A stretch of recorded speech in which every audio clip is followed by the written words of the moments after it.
Here at North Carolina Aquarium, the part of the building that the public can see is only about 1/3 of the square footage of the entire facility. The other 2/3 of that is mechanical spaces that are dedicated to maintaining the life support equipment for the animals and also helps maintain the comfort for our visitors, air handling equipment for temperature control, and also the mechanical and electrical systems that power all this equipment.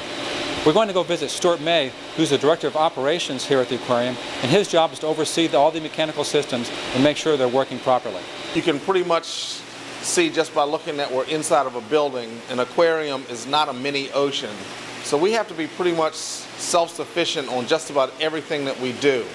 We pump in natural seawater from the sound, we filter it, process it, and use it in the saltwater exhibits.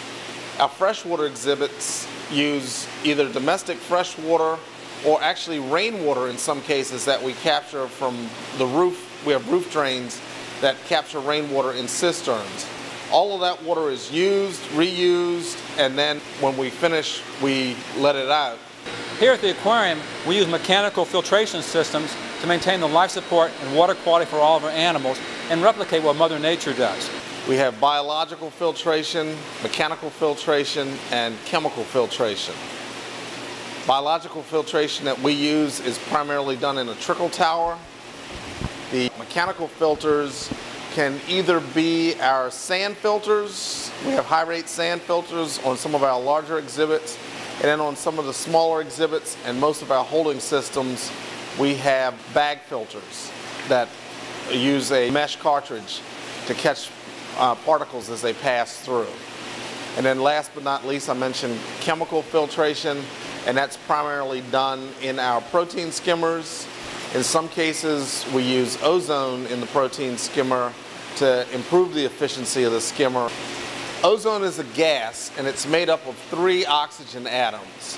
And it takes a lot of energy to get 3 oxygen atoms to combine. It's a highly reactive gas, meaning it wants to oxidize just about anything it can come in contact with. So we use it in water. We bubble it in with small bubbles into a column of water, and the ozone gas reacts with other chemicals that are in the water, usually large molecular proteins that are left over from the biology that's going on in the tank. Fish digestion, uneaten food, and just general water quality. Here at the aquarium, it takes a lot of electrical power to make all these mechanical systems function properly. If you think your electric bill is high in the summer from air conditioning, you should see what ours is. And in addition, we have an emergency diesel generator that supplies us electricity in the case of a power outage from a lightning storm or other kind of interruption.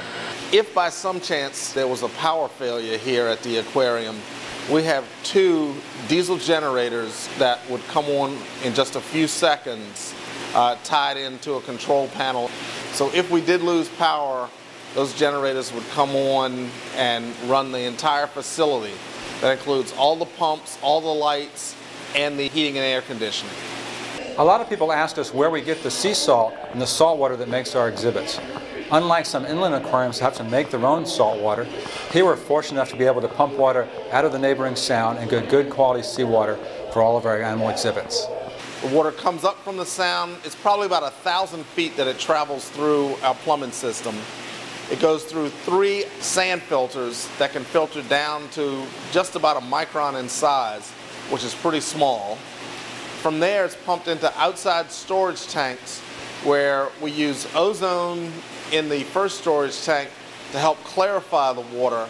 And then pretty much after that, it's stored and pumped around the building through a loop that we can use it anytime and anywhere we need salt water.